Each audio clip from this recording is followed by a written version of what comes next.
My mother was diagnosed with terminal cancer and given a 6-month prognosis.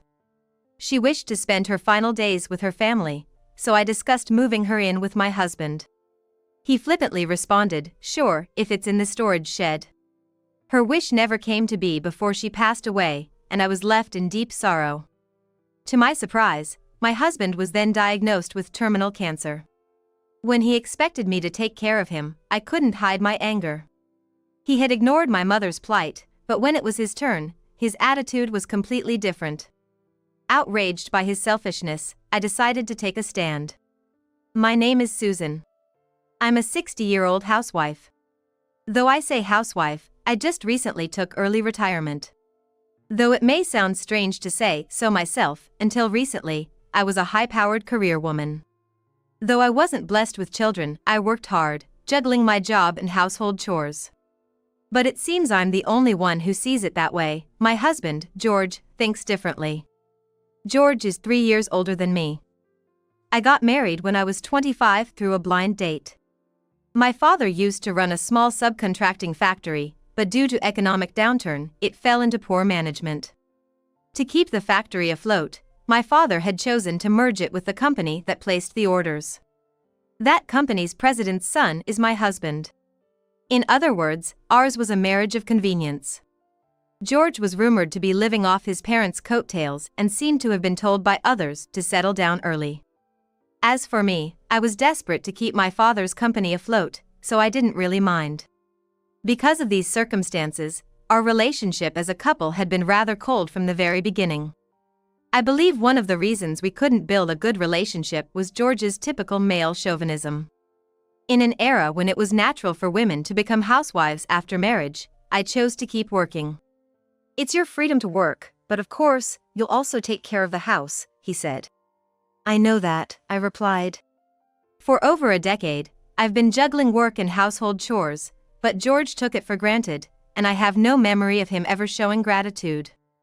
On the contrary, he complained about whatever I did. For example, one day when I served him tea after coming home from work. "Don't you have coffee instead of tea?" he asked. "I do, but it's instant coffee." "Do you think I'd drink something as common as instant coffee?" "It figures, you only graduated from high school. Hurry up and buy some from a cafe near the train station." George graduated from a prestigious private university and would sometimes look down on me like this. I've gotten used to it, so I don't talk back. "Understood, I'll go get it," I replied, just as he said. Another time, when I served grilled fish for dinner. "Don't you have meat instead of fish?" he asked. "It would take some time to make it though." "Then remake it, I'll take a bath first." Living like this, it's no wonder we're referred to as a couple in name only. However, we didn't really have a reason to split up, so we've continued our married life until now. Recently though, a new problem has arisen. It all started with the existence of a woman named Sarah, who is George's younger sister. Sarah, 8 years younger than my husband, seemed to have gotten a divorce and rolled into our home. I had no right to object, and with George's decisive say-so, it was decided that we would live together, which turned out to be the beginning of hell. Sarah, resembling my husband, had a selfish and haughty personality. Since I became a housewife, I've spent more time at home, so inevitably, I see Sarah more often. Being unable to avoid her because of work-related reasons, it troubled me. "Hey, Susan! My favorite clothes are all wrinkled. Guess you commoners can't even do laundry properly, huh?"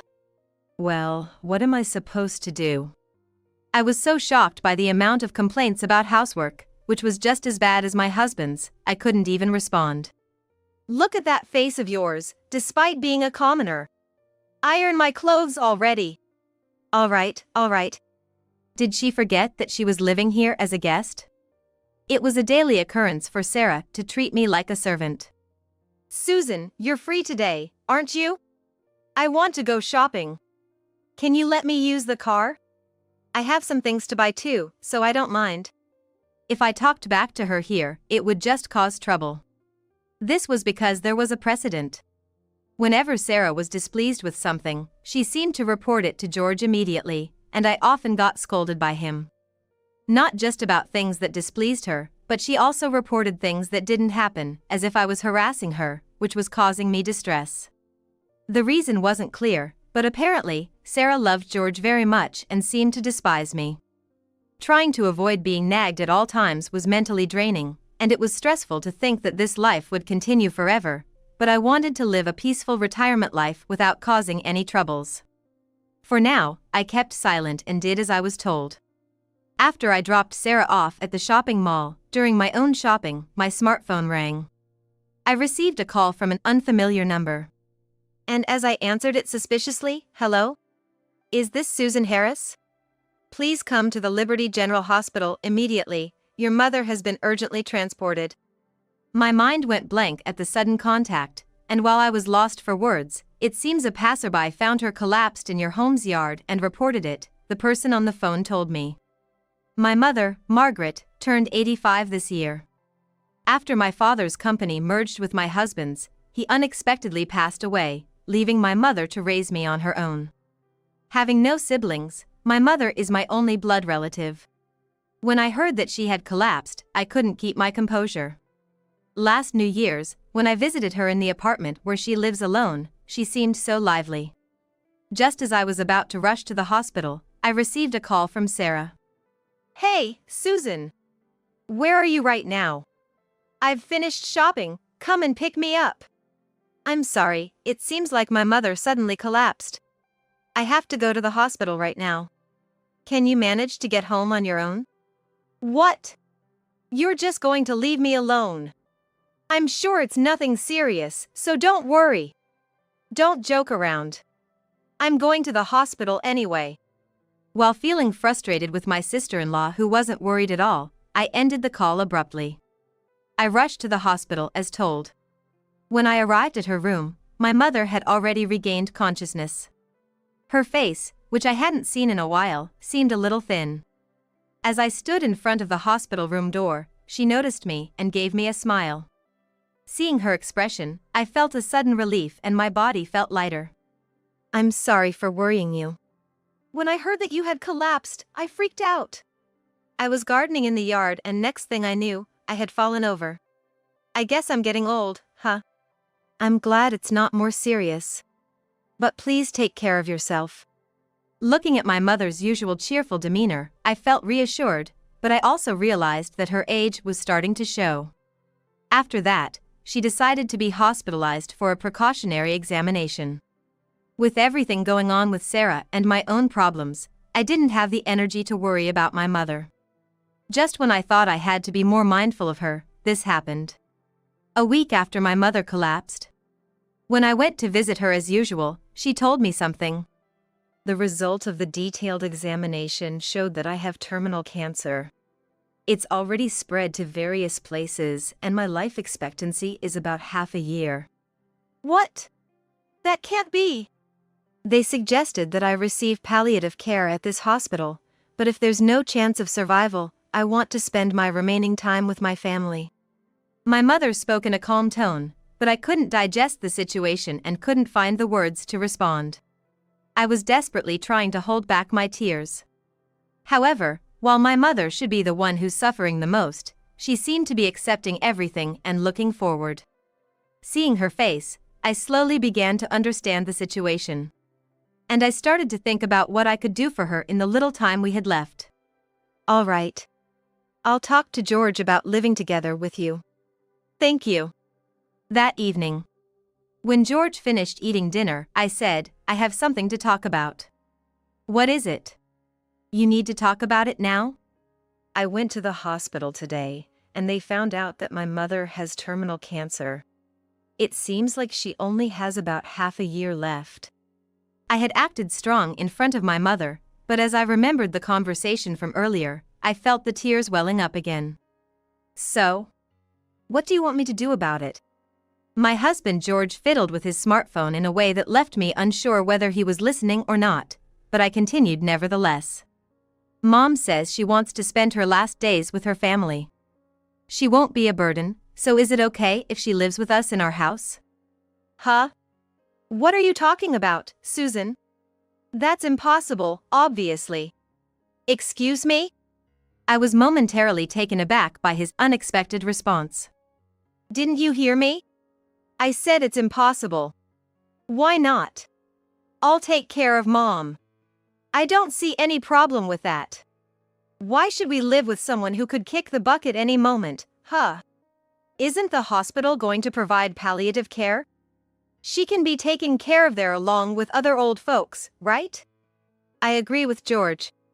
I wouldn't want to spend even a second with someone who's about to die. Suddenly, Sarah butted in. It seemed like she was still holding a grudge for being left at the mall. I felt my blood boil at their callousness. "Well, if you insist, we have a small shed that's okay for her to stay in." "Great idea, George." "That's not fair." I was desperate for them to take me seriously, but instead they brushed me off like I was some kind of joke. What were they thinking? I'd put up with their antics before, but this was the last straw. I clenched my fists, struggling to suppress the urge to lash out. "I've said it before, she won't be a burden. I'll take care of everything and she can stay in my room." "That's not the point." "Yeah, we already have one shabby old person around here. We can't even think about adding another. It'll suck the life out of us." That's hilarious. Talking to them was pointless. My heart was a mess, filled with hatred and anger towards them. I stormed out of the house, and before I knew it, I was standing in front of the hospital where my mother was admitted. I was torn about how to relay what they had said, but it seemed like I had to tell her the truth. As I entered her room with a heavy heart, she smiled at me. "It didn't work out, did it?" "How could you know that?" "You've never been good at hiding things. I can tell just by looking at you. I'm sorry for putting you through this." "Why are you apologizing, Mom?" I was furious and frustrated with myself for not being able to fulfill even this one wish of my beloved mother. "I'll stay at the hospital. I've saved up a bit of money, and I don't want to burden you, Susan." "There's no burden. In fact, I want to live with you." That was the truth. Seeing their behavior, I'd reached the end of my patience. I had no idea they could be so heartless. I'd rather leave home than live under the same roof as them. "I'm glad to hear you say that. But if you could come visit me once a week, that would be enough." "Mom, just wait a little longer. I'll find us a house to live in together." "Thank you, dear." Looking back, it seems that my mother already knew that her days were numbered. Her condition took a turn for the worse and she passed away a few days later. Sadly, I heard the news while I was signing a lease for an apartment I had found for us.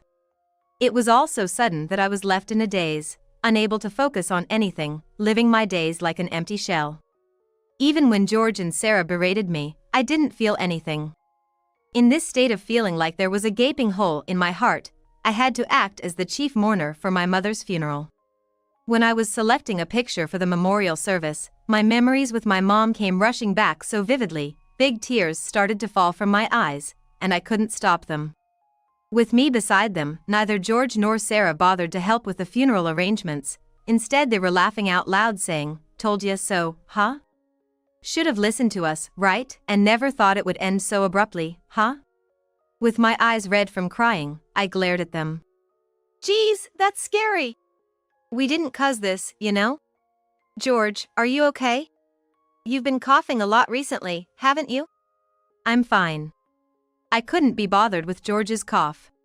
I was preoccupied with my own problems. Just when my mother's funeral was over and my wounds started to gradually heal, George spoke to me with a solemn expression. Honestly, I hadn't felt like talking to him at all since that incident. But, since it was unusual for George to initiate a conversation, I decided to at least pretend to listen while I was doing housework. "Turns out, I've got terminal lung cancer." "I'm sorry, who does?" "Obviously me. Haven't you noticed my constant coughing lately?" Sure enough, George was a smoker. I was surprised that it was lung cancer, but a part of me was calmly wondering, so what now? "So? What's the big deal?" "It is a big deal. I, the breadwinner of the family, have a serious illness. It's your duty as a wife to take care of me." Maybe George didn't like my indifferent response, because he suddenly raised his voice. Is he really serious? After totally disregarding my mother's situation, he's now behaving like this just because it's about him. I couldn't hide my anger at my self-centered husband. Taking care of him is my duty as his wife? Give me a break. I might as well quit being his wife right now. I decided to strike back. Stop joking around. There's no way anyone would joke about having terminal lung cancer. Just goes to show how much of an idiot you are, only having a high school education. Although I was left speechless by my husband's condescending attitude, I replied in a cold voice, "The idiot here is you." What did you just say? I said, please stop joking around with asking me to take care of you. If it's the wife's duty, then I quit being your wife right now. Saying that, I put the divorce papers on the table. Hey, what's the meaning of this? It's just as it looks. There's no way we're getting a divorce, especially now when I'm going through such a hard time. You didn't help me during my hard times, did you? You even abandoned my mother, Susan accused. That's a different issue altogether. George retorted, losing a bit of his usual composure.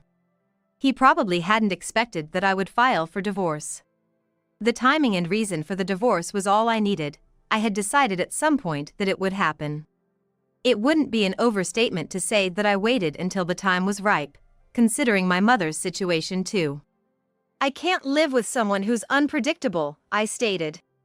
What? Having completely forgotten, I returned the exact words he once said to me. You trampled on my mother's wish to spend her final moments with her family with these words. Cut it out. If you need someone to look after you, why not ask Sarah? Even if you refuse to sign, I'm leaving this house. You serious? You're gonna regret it when you realize you've got nowhere to go. I'm not bluffing or acting impulsively. I'm not as stupid as my husband thinks I am. So, this is the end of the discussion. I'll be leaving this house by tomorrow. Hey! Wait a minute. I heard my husband's voice from behind me, but I ignored him and went into my room. The next day, as I declared, I packed my belongings and left the house. My destination was a rented apartment I contracted for living with my mother. When I received the keys from the real estate agent and entered the room, I felt a pang in my chest thinking it was supposed to be a place to live with my mother. As soon as the moving company had delivered my belongings, the first thing I did was to retrieve my mother's photo from one of the cardboard boxes. I set it up in the sunniest spot in the room and adorned it with her favorite flowers. Having successfully left my house, I decided to carry out my next plan. One day, as I was settling into my new room and unpacking, I received a call from a familiar number. As I was expecting the call around this time, I answered the phone with a calm tone. Hello. What the hell is this document? Oh, you seem surprisingly well. I thought it would be hard for you to read, so I sent it to Sarah. I had considered my seriously ill husband when I made this decision. It seems he got it from his sister. Susan, where the hell are you? Just because you have a grudge against George, doesn't mean you can make unreasonable demands for asset division. Judging from the situation, it seemed the two of them were together. For me, it was quicker to talk if they were together. Sarah, do you really think I would send such a claim without reason? What do you mean? It means I have concrete proof. Proof of his affair. I felt like I heard both of them gasp on the other side of the phone. I found out about my husband's affair thanks to my mother's will. When I was choosing a photo for the funeral, I found an envelope in the album. Judging from the date written, it seemed to have been written long before my mother collapsed. She must have written it to me so that I would be prepared for anything considering her age. Most of it was about inheritance, as one would expect from a will. However, it was written that my mother had something she had been keeping silent about. What did it say? My mom's friend who runs a bar saw someone who looked just like you, bringing a woman there. This friend attended my mom's funeral, so I decided to ask her for the truth. Is there a regular customer at your bar who is here right now? That's sneaky. Ignoring my husband, I calmly continued with the story. The most important part was to come. I was taken aback. I never anticipated you two would be the ones pointed out. I thought it might be a mistake, so I checked again, but it was confirmed. At first, when I heard it, I was completely confused. An affair between siblings is unthinkable. But what if they weren't siblings? It was an absurd idea, but a hypothesis popped into my head. I hired a private investigator to do some research. You're not Sarah, George's sister, are you? What? I had forgotten Sarah's face. Last I saw her was at our wedding, and I was completely fooled. Should I call you by your real name, the mistress, Naomi? You even know my name. Hey! Well, if you've figured it out this much, there's nothing we can do. I'm tired of pretending to be siblings. It seems like George's mistress has finally given up. Perhaps George had no intention of confessing, and it seemed like they were about to start a lover's quarrel over the phone, so I cleared my throat. It was not meant to be sarcastic towards George, but it seemed to redirect the attention of the two towards me again. Can we get back to the story? I said in a calm voice. How did you know I'm not George's sister? Naomi asked in a puzzled voice. Well, the first thing that struck me as odd was that your relationship seemed too close for siblings, and I was curious about why you seemed to dislike me. I see. I knew you had divorced, but it was strange that George was so defensive. I thought you were dumb. Well, certainly, I was a fool for going along with whatever George said back then. The thought of living under the same roof with my husband's mistress without realizing it makes me sick. Now it makes sense why you didn't want to live with my mother. So you've seen through it all. But is it okay? After all, you left the house, and you're planning on divorcing George, right? This works out well for us. Didn't I tell you? I'm putting the house up for sale. What? You're doing what? Yes, that house was originally owned by my parents. Meaning, now that my mother has passed away, I am the inheritor. This was also something my mother left in her will. Since I've already moved to a new place, it's my call what to do with the house. Therefore, despite the house being filled with memories of my childhood, I've decided to sell it for financial support for my future.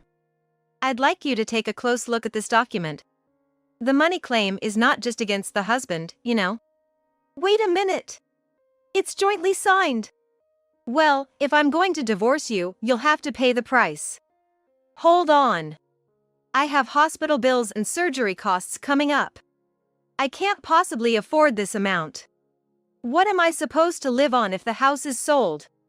You plan to leave us out on the streets? Can't we calmly discuss this? I wonder where there's room for a calm discussion. At last realizing their position, the two began to wail. Yeah, that's right. We'll come to your place. Please, let's discuss this calmly. I'll even apologize for what happened in the past. Susan, can you tell us where you are? We want to meet and apologize. Even if you apologize, it doesn't mean my mother is coming back. Live happily ever after and don't ever contact me again. No. I could picture the two of them breaking down in tears on the other end of the line, but I hung up without giving them a chance to speak. After that, I heard through the grapevine that my ex-husband, George, had to be hospitalized.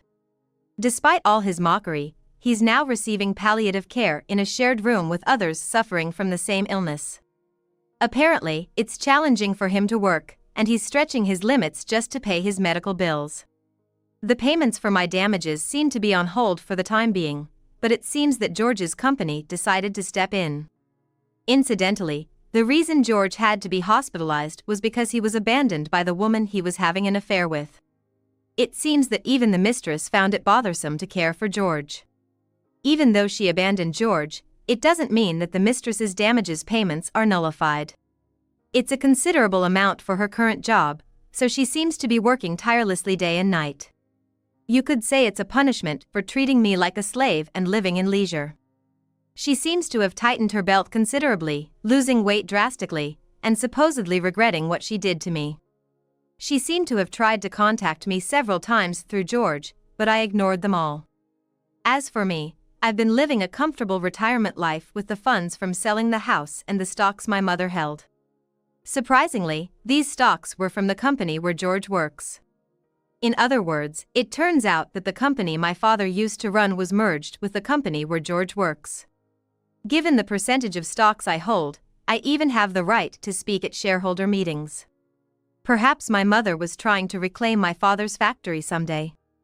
I could have dismissed George from his executive position at the shareholders' meeting, but I decided not to, as it could delay the payment of damages.